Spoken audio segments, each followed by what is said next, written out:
Fists pounded against thick glass. The sound echoed sharply across the marble floors of the historic Charleston Hotel lobby. It was 8:15 on a Sunday morning in July. Outside, the South Carolina heat was already oppressive, creating a thick layer of condensation on the exterior of the chilled glass doors that led to the main ballroom. Inside those doors, trapped in the aggressive air conditioning, the heavy, sweet scent of thousands of cut white gardenias was already starting to turn stale. My 32-year-old sister stood on the wrong side of that glass. Ashley was wearing a custom silk wedding gown, her hands pressed flat against the locked double doors. She hit the glass again, her diamond rings clicking against the surface. The venue manager stood safely behind the reception desk with his hands folded behind his back. He explained the situation with practiced, professional detachment. The contracting organization had formally withdrawn their authorization an hour ago. There was no personal contract on file to replace it. There was no valid insurance certificate covering the event. Under hotel policy, the ballroom could not be accessed by vendors or guests. My mother, Carol, pulled out her phone.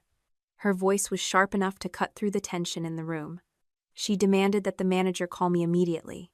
She expected me to fix it. That had always been my job. I am Vanessa Reed. I am 38 years old. And for the last 12 years, I have been the Chief Operating Officer of the Reed Scholars Foundation. I was the person who solved the problems, balanced the budgets, and made sure the events ran smoothly, but I was not going to fix it this time. By the time my mother demanded they call me, I was thousands of miles away. My first flight had taken me out of Charleston International Airport up to New York. Now, I was sitting in the dark cabin of a red-eye flight bound for Doha, the next leg of my journey to the Maldives. I looked down at my phone screen in the dim light of the cabin. The last text message from Ashley was sitting in my notifications. It said, "You will regret humiliating me." I slid my finger across the screen and switched the phone to airplane mode. I set the device down next to a thick blue folder resting on my tray table. I did not cry. I did not feel the urge to call her back. I only opened my secure email application to verify that my final document transfer had gone through to the Independent Audit Committee. The previous evening, the atmosphere had been very different. We were gathered in a private dining room at a riverside country club, just 20 minutes away from the hotel. The rehearsal dinner was in full swing. Crystal glasses clinked together in toasts, and waiters moved silently around the room, pouring expensive champagne. Ashley stood at the head of the table, commanding the attention of the entire room. She looked down at me and delivered her demand with a perfect smile. She said I needed to provide $25,000 by the end of the weekend. She called it my required family contribution for the wedding. I set my fork down on the white tablecloth. I asked her exactly what the money was for, and I requested to see an invoice. Ashley rolled her eyes, scanning the faces of our relatives to ensure she had an audience. She asked why I always had to act like an auditor. She reminded me that this was a celebration of love, not a corporate tax return. My mother placed a manicured hand on Ashley's arm, but her gaze was fixed firmly on me. Carol stated that my presence at the wedding was a privilege, not a right. She suggested I should be grateful they were letting me participate in the family legacy at all. Then Ashley delivered the line she had likely been practicing all week. She adjusted her posture and told me I was nothing without family money. The words hung in the quiet dining room. I looked at the woman in the elegant white dress. I thought about the hundreds of hours I had spent processing payroll to keep the foundation running while she shopped for floral arrangements. I thought about the grant reports I had completely rewritten because she had neglected to submit them. I remembered navigating the public relations disaster last year when she posted an insensitive video online. I did not list those sacrifices out loud. I simply looked at her and repeated her words. Family money. Ashley laughed. A few of our extended relatives chuckled right along with her. They had rewritten reality so completely that they actually believed I was the dependent one. I pushed my chair back and stood up. I folded my linen napkin and placed it neatly beside my untouched plate. I looked directly at my sister, keeping my voice completely level. I told her to enjoy her wedding. I walked out of the dining room without looking back. Carol sent a text message before I even reached the parking lot, assuring me that I would return before morning once I calmed down. She genuinely believed I was throwing a tantrum. She had no idea that when I opened the trunk of my car, my suitcase and passport were already inside. Before starting the engine to drive to the airport, I checked my work email on my phone. A new message had arrived from a local event vendor. It contained an invoice for a student leadership floral display. The total cost matched the exact amount recently withdrawn from a restricted scholarship account. I zoomed in on the document. The itemized list included the exact rare white gardenias and blush peonies from Ashley's wedding mood board. I took a screenshot for my internal case file. I did not forward the email to my mother. Instead, I dialed the direct number for Elaine Porter, the independent legal counsel for the Foundation Audit Committee. Elaine answered on the second ring. I told her I was looking at a vendor invoice that appeared to be intentionally miscoded. I read the descriptions to her, listening to the hum of my car engine in the humid night air. Elaine was quiet for a long moment. Finally, she asked me a very specific question. She wanted to know if the foundation was listed as the contracting party for the wedding venue. I opened the master contract file PDF on my phone. I read the very first line of the document aloud to the lawyer. Reed Scholars Foundation presents its annual Scholarship Donor Appreciation Weekend. 5 days before the rehearsal dinner, on Monday morning, I sat at the mahogany conference table in the foundation office. I held my father's heavy gold fountain pen, carefully correcting a draft of a donor appreciation letter. The metal felt cool against my fingers. My father passed away in 2014. At 26 years old, I was working at a corporate consulting firm in Chicago, making a very comfortable living. Following the creation of a memorial foundation funded by his life insurance and local business pledges, I packed up my apartment and moved back to North Carolina. Leaving a lucrative career behind, I built our operating systems from the ground up. 4 long years went into writing grant policies, establishing compliance frameworks, and setting up accounting structures. The quiet, tedious work had to be done so the scholarships would survive. Carol walked into the conference room, her heels clicking sharply against the hardwood floor. My mother reached across the table and slid the drafted letter out from under my hand. She picked up the gold pen, tested the ink on a scrap of paper, and signed her own name at the bottom with a practiced flourish. The woman loved being the public face of his legacy, handing out oversized checks while I balanced the ledgers in the back room. I did not complain, and I let her keep the pen. Later that afternoon, the office felt completely suffocating. I had been awake until 3 in the morning, finalizing the quarterly grant compliance report, verifying student disbursement records, and arguing with a catering vendor over a persistent billing error. My eyes burned from staring at spreadsheets under the harsh fluorescent lights. Ashley swept into the room holding a portable ring light and her phone. The heavy scent of her jasmine perfume instantly filled the small space. My sister did not ask if I was busy, nor did she acknowledge the stacks of paper covering my desk. Positioning herself in front of the foundation logo on the wall, she adjusted her hair and started recording a video about our family's deep commitment to the community. The recording ended with her dropping the phone onto my keyboard. Ashley demanded I fix the engagement metrics and rewrite the caption because her numbers looked wrong. Then, the bride-to-be walked out to get an iced coffee without saying thank you. An automated security alert chimed from my computer speaker 30 minutes later. The financial system I had built earlier that year required a second signature for any transaction over $20,000. Ashley marched back into the office, holding her plastic cup tightly, the ice rattling as she set it down on my desk. A massive deposit labeled Donor Hospitality was sitting in a pending state, and she was clearly annoyed that her purchase had been blocked. I kept my hands resting on my keyboard.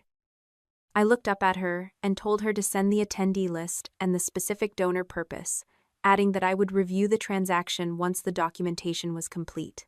My mother appeared in the doorway before Ashley could answer. Carol smoothed the front of her designer blazer, sighing loudly enough for the administrative staff in the hall to hear. According to her, I always made things difficult because I was obsessed with control. Arguing with her was useless, and I certainly did not approve the transfer. The transaction simply remained in the pending queue. They thought my entire existence revolved around the foundation office and Sunday dinners at the family estate. When I left work that evening, I did not drive to my mother's house. I drove to a small, practical condominium across town. The deed was in my name alone. I had purchased it 3 months ago, using money saved from private consulting work I did on the weekends. Cardboard moving boxes were stacked neatly against the living room wall, smelling faintly of dust and packing tape. A printed offer letter sat on the kitchen counter, officially naming me the new chief operating officer of an independent education nonprofit down in Atlanta. I checked my bank application, confirming my personal emergency fund was fully stocked. Next, I reviewed my flight itinerary for the Maldives. The trip was supposed to be a quiet transition between my old life and my new one, booked long before any wedding drama started. It was never meant to be a chaotic escape. My phone buzzed against the granite counter. The caller ID showed my mother's name. Carol wanted me to cancel my evening appointment so I could rewrite Ashley's welcome speech for the weekend event. I poured a glass of tap water, took a slow sip, and said no. I offered to look at a draft the next morning instead. The silence on the line grew heavy. Carol lowered her voice to that soft, disappointed register she always used when she wanted to inflict maximum guilt. Her tone carried the weight of a judge passing sentence, as she claimed my father would have done it for family. I looked at a framed photograph of my dad sitting on the bookshelf. He was smiling in front of his old hardware store, wearing a faded denim shirt. For the first time in 12 years, I realized his memory was not a command.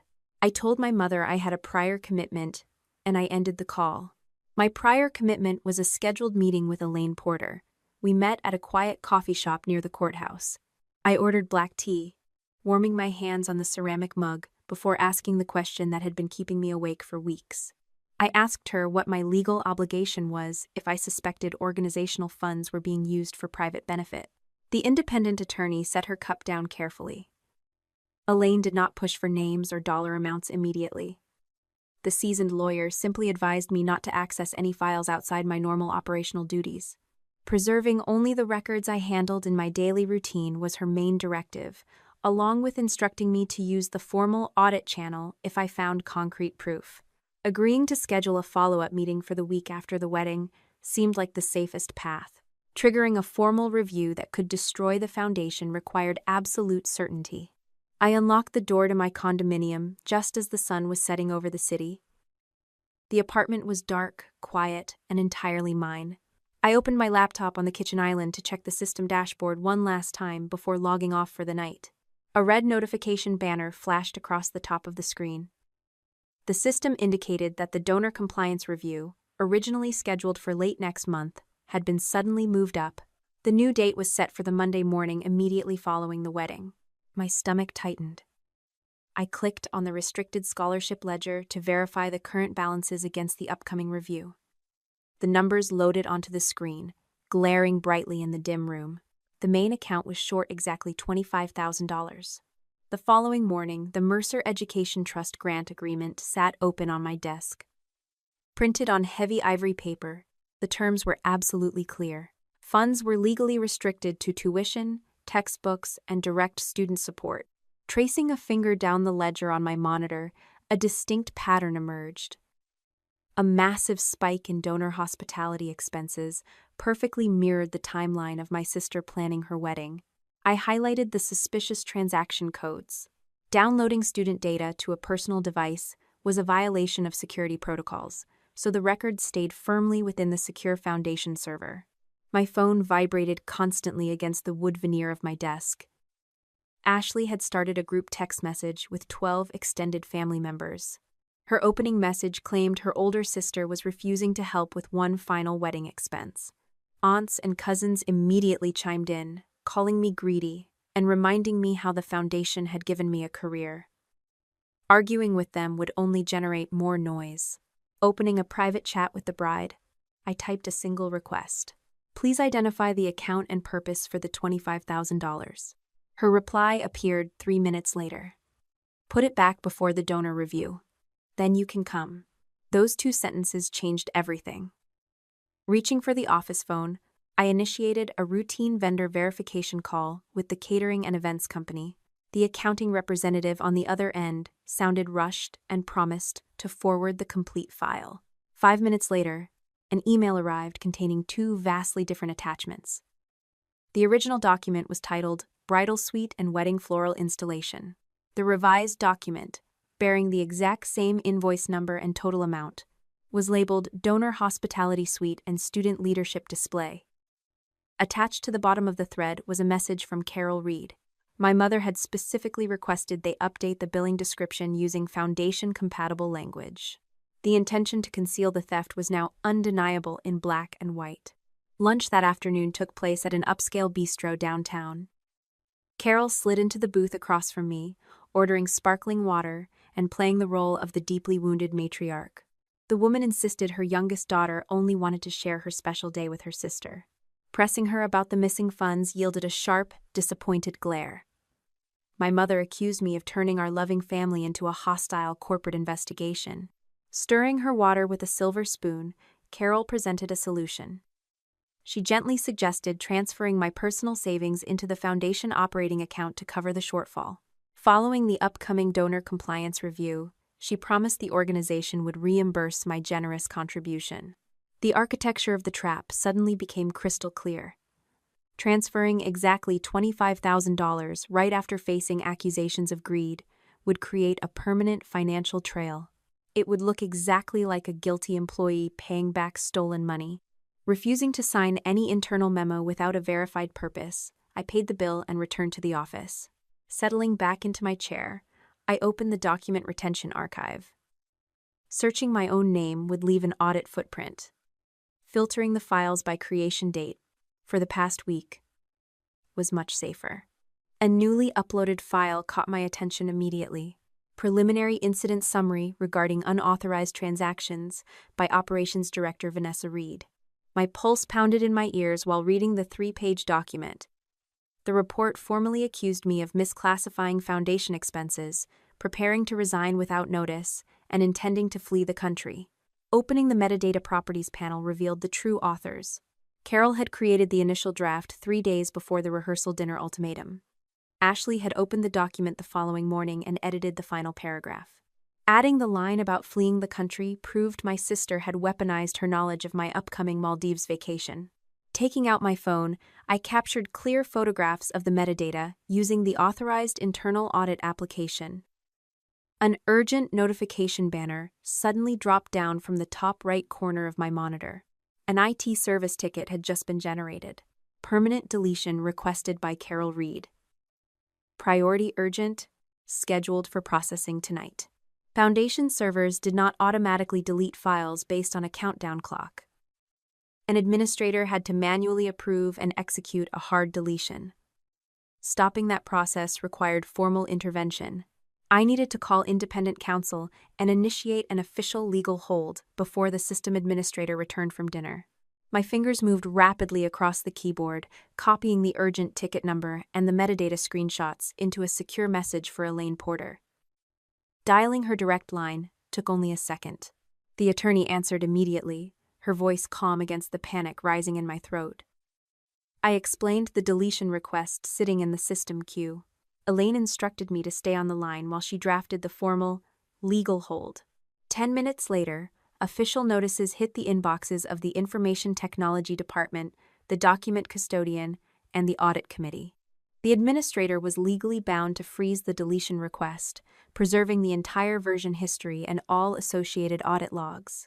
Carol would only see that her ticket had been shifted to a pending status restricted by counsel, completely unaware that her own daughter had initiated the block.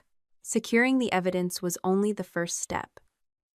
The students needed protection before my mother realized what was happening. Pulling the thick blue folder labeled Student Commitments from my desk drawer, I opened it flat on the table. The worn pages contained every single scholarship pledge approved by the board for the upcoming semester. I drafted an urgent request to Ruth Bennett, the chair of the audit committee, asking to move those exact amounts into a segregated disbursement account immediately. Doing this would legally lock the money away from any vendor expenses. Ruth replied within 15 minutes, attaching the written consent of the committee. My chest felt marginally lighter when the transfer confirmation appeared on my screen. Across town, Maya Hernandez and dozens of other students would receive their automated tuition confirmations right on schedule, completely shielded from the impending collapse of the foundation. Tracing the missing funds further back required reviewing the approval logs.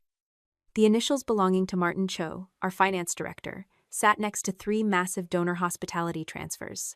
Calling his extension routed directly to voicemail, and an automated out-of-office reply indicated he had taken sudden personal leave. Elaine advised caution when I reported the discovery. The seasoned lawyer warned against jumping to conclusions, but she firmly directed me to secure his workstation for the pending review.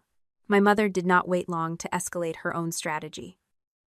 An alert popped up on my screen indicating a new security request. Carol had asked the network administrator to revoke my system access immediately, citing emotional instability before the family wedding. Because the legal hold was already active, the department had to notify Elaine before altering any permissions. Our counsel negotiated a temporary window, allowing me just enough time to complete my secure data export. I voluntarily surrendered my login credentials an hour later. Typing a final message to the network team, I told them to preserve the records and let my mother have the title. Walking out of that building required severing every remaining string. Sitting in my car in the parking lot, I used my phone to change my emergency contacts, drop off the family mobile plan, and update my permanent mailing address. The only items in my passenger seat were the framed photograph of my father and the printed job offer for the operations role in Atlanta. I did not wait for them to fire me. Martin Cho was waiting at a small coffee shop near the courthouse later that afternoon, his hands shaking around a paper cup. Elaine and I sat across from him in a quiet corner booth. The finance director looked exhausted, avoiding my eyes as he admitted to approving a coded invoice under direct pressure from my mother. He had been terrified of losing his pension, so he complied, but he quietly retained access to the original vendor correspondence archive. He slid a tablet across the table, logging into the secure portal for us. The digital archive held the unaltered billing statements and a specific email thread. The final message from Carol contained a very clear directive. Do not send the original version to Vanessa. Scrolling past that damning instruction, another file caught my attention. It was an unopened digital document labeled with the name of the hotel venue. Opening the file revealed the final event guest list. I recognized the names of our relatives, friends, and the wedding party members. Looking closer at the room, assignments made my jaw tighten. Maya Hernandez and 30 other scholarship recipients were listed as overnight youth ambassadors. Their names had been used to falsely book the luxury suites actually occupied by Ashley and her bridesmaids. Sitting in the driver's seat of my car outside the coffee shop, I opened my secure work email. Typing carefully on the small screen, I sent a brief inquiry to Maya Hernandez and 2 other scholarship recipients. I asked if they had received invitations to serve as youth ambassadors at a historic hotel in Charleston that coming weekend. Their replies arrived within 10 minutes. None of them had been invited, and Maya added that she had never even visited Charleston. Capturing those responses, I filed them directly into the secure legal folder Elaine had established. I did not explain the situation to the students because they needed to stay completely clear of the blast radius. Driving back to my condominium, I logged into a scheduled video conference from my kitchen island. Ruth, Bennett, Elaine, and 2 independent board members appeared on my laptop screen. Presenting the compiled evidence index required keeping my voice perfectly level. I laid out the original invoices alongside the altered billing codes, then brought up the falsified guest list. The board members listened in silence, while the architecture of the theft was systematically exposed. Ruth adjusted her glasses, stating they could not determine criminal fraud on a Friday evening. However, the risk of material misrepresentation and unauthorized private benefit was undeniable. The audit chair confirmed an emergency session would take place early Sunday morning. Depending on their legal review, the foundation would likely withdraw its contracting authorization immediately. My mother called just as I finished packing my suitcase, her voice floating through the speaker, coded in that familiar, suffocating concern. She warned that triggering an audit would force the foundation to close its doors permanently, and as a result, hundreds of students would lose their tuition funding. I zipped my leather bag closed. The scholarship commitments were already segregated and safe, but I kept that information to myself. My silence must have sounded like surrender to her. You can protect strangers, or you can protect your family, my mother said softly. You cannot do both. That evening, the demand I had been expecting finally arrived. At the rehearsal dinner, Ashley stood at the head of the table and called the missing $25,000 my required family contribution. I kept my hands resting lightly on the white tablecloth. Do you want a wedding gift? Or do you want money back in the account before Monday? Both, Ashley snapped. Carol gripped her wrist, but the admission was already out. I folded my linen napkin, stood up, and looked directly at my sister. Enjoy your wedding. Walking through the quiet country club lobby, the heavy wooden doors closed behind me with a solid thud. I sat in my car and attached my signed statement to the final evidence index. Hitting send delivered the complete package to Elaine, meaning the independent board now had everything they needed to act without my physical presence. The drive to Charleston International Airport took less than 30 minutes. Pulling my suitcase from the trunk, I walked into the bright terminal and checked my bag all the way through to Malé. My itinerary included a short domestic hop to New York, followed by an overnight flight to Doha, and finally the connection to the islands. Sitting at the departure gate, I drafted a formal resignation letter, effective immediately upon the completion of the secure data handoff. Pushing that email through felt like exhaling a breath I had been holding for 12 years. Opening my phone settings, I disabled my family location sharing permissions. I removed myself from the shared cellular plan and deleted my mother as my emergency contact. A voicemail notification popped onto the screen. Carol had left a brief, breathless message. Come back before you destroy your sister. I let the audio file save to the legal folder. The cabin lights dimmed as the aircraft taxied down the runway.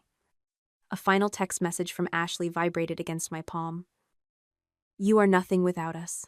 Instead of replying, I deleted the shortcut to the family group chat from my home screen. The evidence remained safely stored, but their direct line to my attention was permanently severed. My thumb hovered over the airplane mode toggle. Right before the cellular signal dropped, a new email arrived in my inbox. The sender was Ruth Bennett. Her message was brief and devastatingly clear.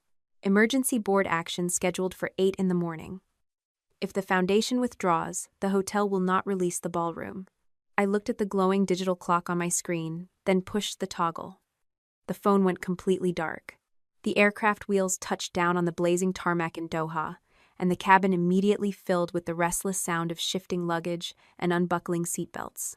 14 hours had passed since I completely severed my cellular connection on the runway in New York.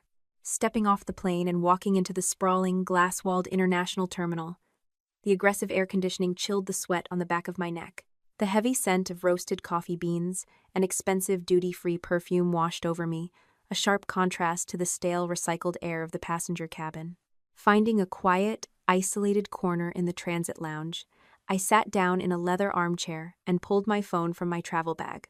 I turned off airplane mode and waited for the network to find a signal. The device vibrated violently against my palm. The mechanical spasm was continuous, lasting for nearly a full minute as data rushed into the processor. Notifications flooded the glass screen faster than my eyes could process the names and timestamps. When the digital avalanche finally came to a halt, the red notification badge hovering over my phone application displayed a staggering number. 72 missed calls. Text messages from aunts, cousins, and family friends were stacked by the dozens. The early messages from Saturday night were full of self-righteous anger, demanding I apologize to the bride. The messages sent early Sunday morning had shifted into sheer panic. The hotel would not let anyone inside the ballroom, and the caterers were locked in the loading dock. Before listening to a single audio message, I opened my secure legal inbox.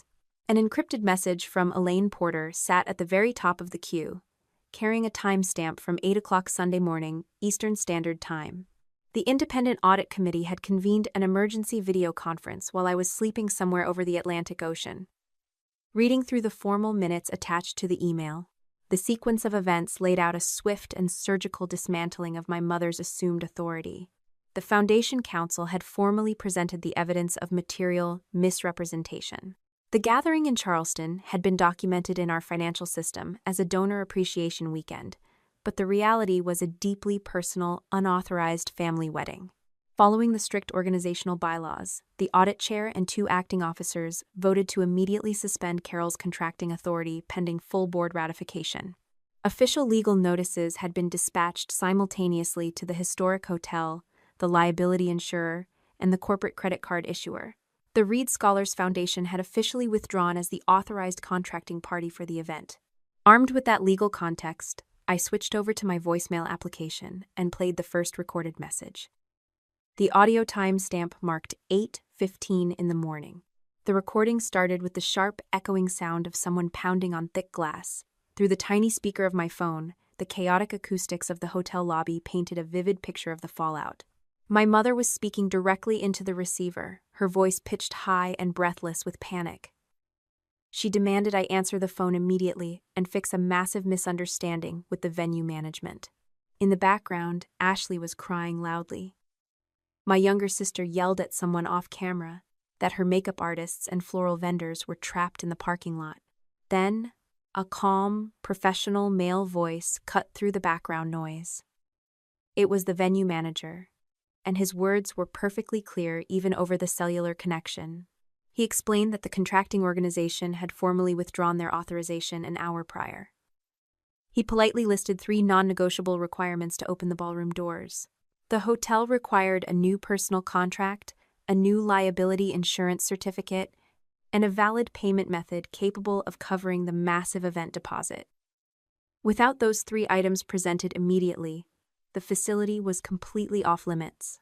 No police officers stormed the lobby, and nobody was placed in handcuffs. The consequence was simply a locked door and a devastating silence as the arriving guests began to turn around and walk away from the reception desk. I saved the first recording to my secure case file and moved to the next. The second message came from Carol exactly 1 hour later. The initial panic in her voice had hardened into a desperate, defensive fury. The woman who had spent decades meticulously cultivating her public image was watching it disintegrate in real time. She claimed she had called Ruth Bennett directly, threatening that all the major community donors would abandon the scholarship program if the board ruined this family celebration. Ruth had apparently stood her ground, informing my mother that the suspension was based entirely on documentary evidence and financial logs, not a petty family dispute. Refusing to accept defeat, Carol pivoted her narrative on the recording. She commanded me to call the audit committee and confess that I was suffering from an emotional breakdown. My mother wanted me to claim I was simply seeking revenge because I was bitter and single, and the foundation had entirely misunderstood my erratic accounting behavior. Elaine had attached a brief note to her email confirming this exact exchange. The Foundation Council had officially informed Carol that all future communications with the organization and its employees had to be conducted exclusively in writing. The third significant message in the queue came from a different number. Ashley had left a voice note, her words thick and wet. The beautiful bride was no longer making demands about $25,000 family contributions. "Tell them the audit is canceled," my sister pleaded into the microphone, her voice dropping into a frantic whisper. "Say you approved the floral budget. Say you made a mistake with the venue contract. You owe me this." Hearing the raw entitlement in her voice did not make me smile, nor did it bring any overwhelming sense of vindication. My chest just felt incredibly heavy. I saved the audio file directly into the secure legal folder, preserving her blatant attempt to solicit a false statement for the upcoming investigation. I did not type out a reply to her. Instead, I drafted a single text message to Jonathan, her fiancé. I advised him to speak to independent legal counsel because I could not discuss an active foundation review. I refused to hand him the evidence just to exact personal revenge against my sister. My phone vibrated again, delivering a fresh update from Elaine. Her message outlined a massive complication that had erupted just before noon back in Charleston. Jonathan had not been waiting passively in the hotel lobby while the wedding fell apart. Seeing the locked doors and the panicking vendors, the groom had demanded a clear explanation from the wedding planner.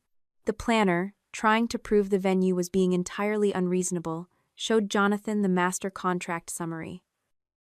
Right at the top of the page, the groom saw the name of the Reed Scholars Foundation. Ashley had tried to handle the situation by claiming I had promised to sponsor the wedding as a generous gift and that I was withdrawing the money at the last minute out of pure jealousy. But the wedding planner made a fatal administrative error. Attempting to clarify the complex billing structure, the planner showed Jonathan an email where Ashley specifically described the gathering as a donor weekend to secure a strict nonprofit discount rate. Jonathan had asked his bride if I had actually approved any of those documents. Ashley had refused to answer him directly. According to the summary from Elaine, the situation escalated rapidly in the hotel lobby. Jonathan demanded the wedding planner turn over the entire comprehensive budget packet. The architect wanted to see exactly where every single dollar was supposed to come from. Flipping through the printed pages, Jonathan found the travel itinerary for their upcoming romantic getaway. The luxurious resort in the Maldives was clearly listed on the vendor manifest. However, the billing description attached to the reservation did not say honeymoon. The invoice categorized the expensive tropical vacation as a leadership retreat for youth ambassadors. My sister had chosen the exact same destination she had previously mocked me for visiting alone, and she had used the identities of local scholarship students to pay for it. She was not just borrowing foundation funds for a single afternoon of celebration in South Carolina. Ashley had planned to extend the fraudulent private benefit across the globe. A new incoming call lit up my screen, interrupting my reading and pulling my attention away from the email. The caller identification displayed Jonathan's full name. I placed the phone face down on the small table next to my armchair. I let the device vibrate against the wood until the automated system routed him to voicemail. A minute later, a new audio file appeared in my inbox. I pressed play, holding the speaker close to my ear to hear him over the dull roar of the airport terminal. Jonathan sounded completely hollowed out. His message contained only a single sentence. What else did she put my name on? Carol began her counterattack on Monday morning, not with a legal filing, but with a calculated social media campaign designed to isolate me. She sent a lengthy, carefully crafted email to our entire extended family, claiming my recent burnout had spiraled into an uncontrollable emotional breakdown. According to the message, my jealousy over Ashley's wedding had triggered a spiteful act of sabotage against the foundation. My phone became a constant source of incoming fire as cousins and aunts reached out, some filled with genuine pity and others with sharp, judgmental questions about why I would destroy our family reputation over such a petty grievance. I refused to engage with any of them. Each time a notification appeared on my screen, I simply took a screenshot and transferred the information to Elaine. Ignoring their accusations was not an admission of guilt, but a tactical decision to keep my own history clean. My sister followed up by posting a cryptic, tearful video to her social media accounts about enduring a profound betrayal on her wedding day. The comment section filled with thousands of strangers calling for justice against the sister who would stoop so low. None of that noise could reach me in the Maldives. I had checked into a quiet, secluded guest house on a small island, far removed from the lavish overwater villas listed on the fraudulent honeymoon invoice. My days consisted of sleeping, eating fresh fruit, and walking along the shoreline. Every afternoon at 4, I held a scheduled video call with Elaine to review the progress of the independent investigation. This was my sanctuary, a physical and emotional boundary between the life I had discarded and the career I was preparing to start in Atlanta. The foundation had hired an outside forensic accounting firm to perform a deep audit, and I stayed entirely clear of their process to ensure the results remained objective. My only responsibility was answering their occasional questions and providing the index for the records I had already secured. I sat on my porch during one of these calls, watching the waves roll in while Elaine briefed me on the latest developments. Martin Cho had finally broken down. He had come forward to admit he backdated an approval note under direct pressure from my mother, and he had signed a formal statement confirming he was not the architect of the theft. Carol had spent the entire morning screaming at the audit committee, insisting that Martin was the sole culprit who had deceived her. The forensic accountants remained unimpressed. They had mapped the vendor beneficiary payments directly back to Carol's administrative portal and Ashley's personal wedding vendors. Martin had made a mistake, but he was certainly not the mastermind. My phone rang halfway through the call. Jonathan was on the line, his voice sounding brittle and exhausted. He told me he had just received a formal preservation notice from the foundation because his name appeared on the honeymoon paperwork. He was trying to figure out why he was being dragged into a financial investigation for a trip he never took. I told him the truth, but I kept it brief. I explained that Ashley had known about the foundation funds covering their expenses and had assumed I would eventually authorize the accounting logs to keep everything hidden. When he asked why she had helped draft the incident report accusing me of theft, I just told him to look closer at the document revision history. She knew I was going to the Maldives 6 months ago, Jonathan, I said, my voice steady despite the ache in my chest. She didn't just open that file. She added the line about me fleeing the country to create a narrative that fit my travel schedule. The silence on the line stretched for nearly a minute. I could almost hear the pieces clicking into place in his mind. He told me he was moving out of their shared apartment and ending the relationship. He was not calling to save me or to apologize for his own role in the mess. He was calling because he was terrified of the civil liability he was now facing.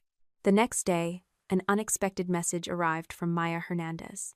She sent a brief note thanking me for the scholarship disbursement that had arrived right on time, mentioning that she had heard rumors the foundation was going through a difficult transition. I stared at the screen for a long time. It was the only positive reinforcement I needed. The students were safe because I had moved the money, not because I had stayed silent or kept playing the role of the devoted family daughter. Elaine called back on Wednesday with the preliminary audit results. The final total of unauthorized personal benefits was significantly higher than we initially suspected. It was not $25,000. It was more than $200,000 stolen over the last 3 years. The wedding, the hotel stays, the high-end branding photo shoots, and the family vacations were all funded by the money meant for student books and tuition. $200,000 was a sum the community donors would never overlook. I leaned back in my chair, looking out at the endless turquoise water. Carol and Ashley had treated the scholarship fund like a personal bank account for so long that they truly believed they were entitled to it. They never thought I would do anything other than sweep their expenses under the rug. Elaine paused before reading the final piece of information. She told me the auditors had flagged a specific document revision that had been hidden deep in the system. Ashley had not just opened the incident summary. She had spent an entire afternoon refining the text of the accusation.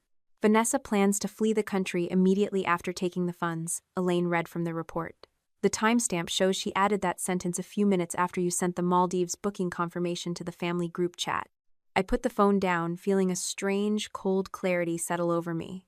My sister had not just stolen money.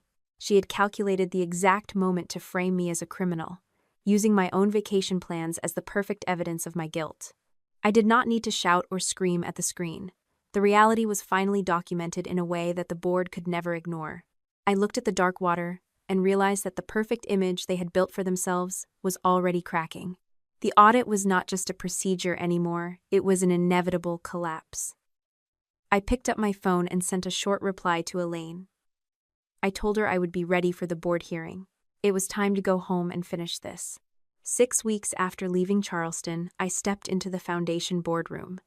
The air felt heavy, stagnant with the scent of floor wax and old paper.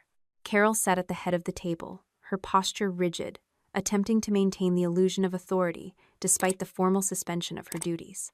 Ashley sat beside her, eyes red and puffy, flanked by a silent attorney who kept glancing at his watch.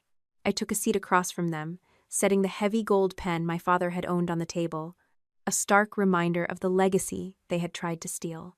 Elaine stood to begin the proceedings, her voice crisp and devoid of emotion as she directed Carol to confirm her previous statements for the official record. My mother painted a vivid picture of a jealous older sister sabotaging a wedding because she could not handle seeing her younger sibling happy. She insisted that every unauthorized expense had been a legitimate donor engagement, claiming I knew about the entire plan from the beginning. I remained silent, watching the attorney meticulously present a chain of financial evidence. The forensic accountant placed the original catering invoices beside the ones my mother had forced the vendor to revise. When the emails where Carol demanded foundation-compatible language appeared on the projector, she sputtered, blaming the administrative staff for making unauthorized changes she knew nothing about. The defense crumbled further when the real guest list, filled with relatives, was displayed next to the fictitious youth ambassador list Ashley had provided. Elaine then opened the 3 email warnings I had sent years earlier, documenting my formal protests regarding the misappropriated expense codes. Carol tried to dismiss them as internal disagreements, but the audit log display stopped her cold. It clearly showed the system required a second signature for every final transaction, and the records proved that I had never signed them. Carol had used her master account to override my blocks. Then came the incident summary file. The metadata displayed on the screen showed Carol as the creator, with Ashley identified as the final editor. I watched the color drain from my sister's face as the projection highlighted the line regarding me fleeing the country, a sentence Ashley had added minutes after I shared my Maldives booking confirmation with the family 6 months earlier. Ashley started to sob, whispering that she had only done exactly what Mom told her to do. "Nobody checks those codes," I quoted quietly, referencing the text message Ashley had sent me in a moment of misplaced confidence. Carol rose from her chair, her face twisted into a mask of pure desperation. She threatened that if the board removed her, the entire scholarship program would collapse and leave every student without a single dollar of support. I reached into my bag and pulled out the blue folder labeled Student Commitments. I presented the document showing that every single scholarship award had been legally separated into a secure, segregated account with the formal consent of the committee, weeks before the wedding ever occurred. The room went completely still. I looked at the board members and said, "I did not destroy the foundation. I removed the family from the money it never owned." The vote was unanimous. Carol was stripped of her chair position and all representational rights. Ashley's role was terminated, and the board demanded the full repayment of all personal expenditures. The members voted to refer the entire file to external regulators and civil counsel for immediate review. As the meeting adjourned, Carol surged toward me in the hallway, her voice a poisonous whisper. She insisted that the house, the donors, and the family name would always be under her control. Before I could reply, Elaine stepped out of the boardroom holding a thick envelope. She looked Carol in the eye and said, "Not after the restitution demand you are about to receive." Jonathan met Ashley in the lobby of their apartment building 3 days after the board hearing to return his key and retrieve his remaining personal belongings. The air in the foyer felt sterile, smelling of industrial cleaner and damp concrete. I was not there to witness it, but the details came to me through the quiet, efficient updates from Elaine. The man who had nearly become my brother-in-law did not scream or throw things. He simply looked at the woman he was supposed to marry and told her that the issue was never about a canceled wedding. The betrayal ran far deeper than a single weekend. He explained that building a marriage on the future of scholarship students and drafting a formal accusation against an innocent sister was a fundamental flaw he could never reconcile. Ashley tried to deflect the blame, suggesting they could simply tell the public that Carol had manipulated her. Jonathan just gestured toward the document revision history on his phone, pointed out her own initials, and walked out the door without looking back. The reputation my sister had carefully constructed as a philanthropic bride disintegrated over the next few weeks. National sponsors that had previously clamored to be featured in her social media posts issued brief, cold statements announcing the immediate termination of their contracts. Every older post she made was suddenly scrutinized, cross-referenced against the official audit findings, and mocked by thousands of online observers who had previously adored her. The lavish lifestyle she lived while masquerading as a humble charity ambassador turned into her greatest social liability. She had to sell her luxury vehicle, her designer gown collection, and every piece of jewelry she had received as wedding gifts to contribute to the initial settlement fund. I did not watch her videos or read the comments. I only knew that the image she had built by exploiting the labor and integrity of others had finally lost its value. My mother fared no better, as the legal consequences began to mount. The restitution demand identified more than $200,000 in stolen funds, plus the substantial costs incurred by the independent forensic audit. Carol was forced to sell the family vacation property by the sea to satisfy the first stage of the repayment schedule. The local gala committees and country club boards she had once dominated quietly rescinded her invitations while the investigations remained active. The large, gilded portrait of the foundation chair that had hung in the lobby for years was taken down by the maintenance staff on a quiet Tuesday morning, leaving a pale, rectangular ghost on the wallpaper. Carol called me exactly once during that month. She sounded frantic, demanding that I sign a legal statement confirming she had simply misunderstood the invoice coding. She relied on the same tired, manipulative script, asking how I could be so cruel after everything she had given me. "You gave me responsibility," I told her, my voice steady, while I sat at my new desk in Atlanta. "Then you used it as a hiding place. When she threatened to disown me and cut me off from the family entirely, I reminded her that the bridge had already burned when she drafted that fraudulent incident report. I ended the call and blocked the number, finally finishing the conversation she never wanted to have. My new life in Atlanta began in a quiet, professional office within an independent nonprofit dedicated to education reform. I was not the founder, nor was I the public face of the organization. I was simply the chief operating officer, a professional doing a job that was clearly defined in my contract. My previous employer had honored the offer letter I signed months before the foundation scandal broke.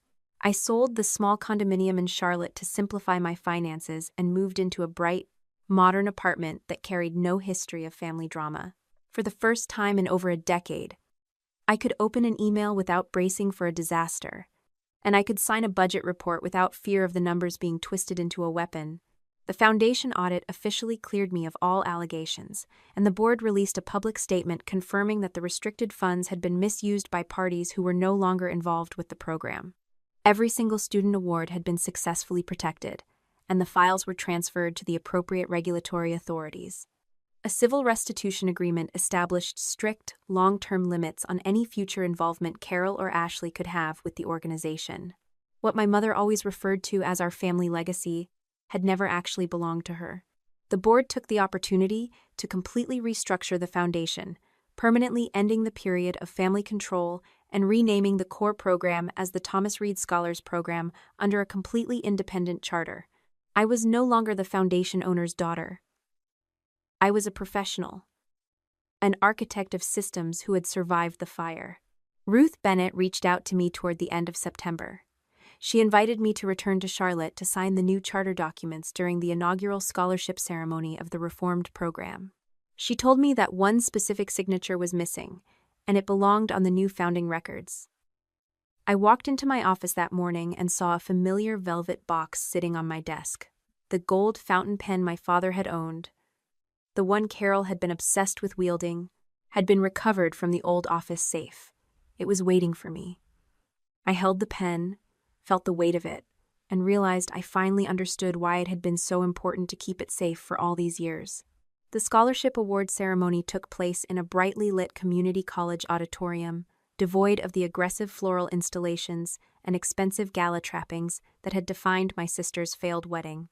A new board of directors, comprised entirely of independent professionals and former scholarship recipients, took their seats on the stage.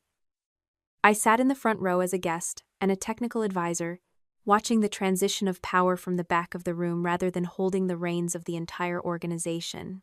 Maya Hernandez stood on the stage, smiling as she collected her scholarship envelope. The reports from the audit committee were conclusive. Every single financial commitment had been successfully honored. I kept my blue folder on my lap, but for the first time in over a decade, I felt no urge to clutch it for security. The program was thriving, fully insulated from the personal greed that had nearly destroyed its foundation. People who believed the organization belonged to them had been successfully removed from the equation. Ashley appeared just outside the glass entrance of the hall, halfway through the ceremony. She looked smaller than I remembered, her expensive clothes replaced by a nondescript blazer and plain denim. Seeing me through the pane, she gestured for me to step outside. I walked to the entrance and pushed the door open just enough to hear her. She wanted me to sign a statement for the court, suggesting she had been confused by the accounting practices and did not understand the fraudulent invoices.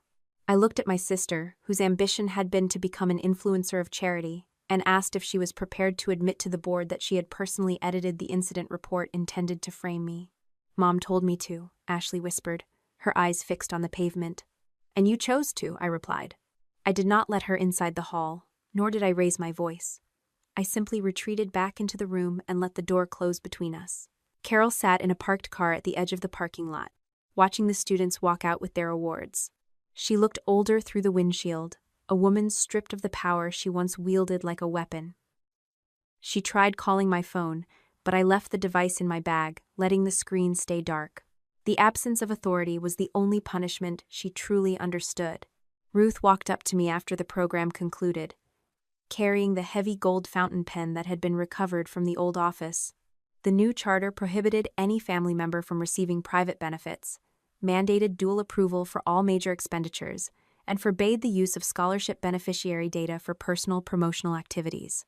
I took the pen and signed my name as the founding operations architect, then handed the instrument to the foundation archivist. It belonged in the historical record of the program, not in a private collection. Maya approached me as the crowd thinned, mentioning she had heard the program almost disappeared last spring. No, I told her, finally letting the weight of the last year slip away. It was simply separated from the people who thought they owned it. I stood near the entrance as the sun began to dip behind the university buildings. Ashley remained outside the glass, and Carol stayed in the car, neither woman capable of entering the space where they no longer held influence. I felt no hatred toward them as I watched their silhouettes fade in the evening light. I walked back toward the auditorium, letting the door click shut behind me. For the first time in my life, I understood that love was not supposed to require my disappearance. You have reached the end of this story, but the lessons embedded in these events remain essential for anyone currently navigating the delicate balance between loyalty and self-preservation. When you find yourself acting as the invisible anchor for your family, remember that love is not synonymous with endurance. You must realize that setting boundaries is not an act of hostility. It is the only way to protect your own integrity and the legacy you have worked so hard to build. You cannot effectively support the people who rely on you if you are constantly compromising your values to shield them from the natural consequences of their own choices. True stewardship requires the courage to say no, especially when that refusal is the only thing preventing those you care about from causing further harm to themselves and others. You have the right to claim the space you have earned through your own labor and intellect, regardless of what the people around you expect from your role in the family hierarchy. If you are currently being asked to sacrifice your financial stability or professional reputation to maintain a facade of perfection for someone else, please recognize those signs as immediate warnings. You are not responsible for the wreckage caused by other people's entitlement, and you are certainly not obligated to fund an image that is fundamentally built on exploitation. Protecting your future is not the same as betraying your past. By choosing to step away from the cycles of manipulation, you are not destroying the foundation of your relationships. You are simply refusing to let those relationships consume the person you have become. It takes an immense amount of strength to close a door that you have spent years holding open for others, but there is a profound peace waiting for you on the other side of that threshold. You deserve to live a life where your efforts are recognized, your boundaries are respected, and your love does not come at the cost of your own existence. Have you ever felt like you were being asked to set yourself on fire just to keep someone else warm? And what was the moment you realized you finally had the power to walk away from that impossible demand?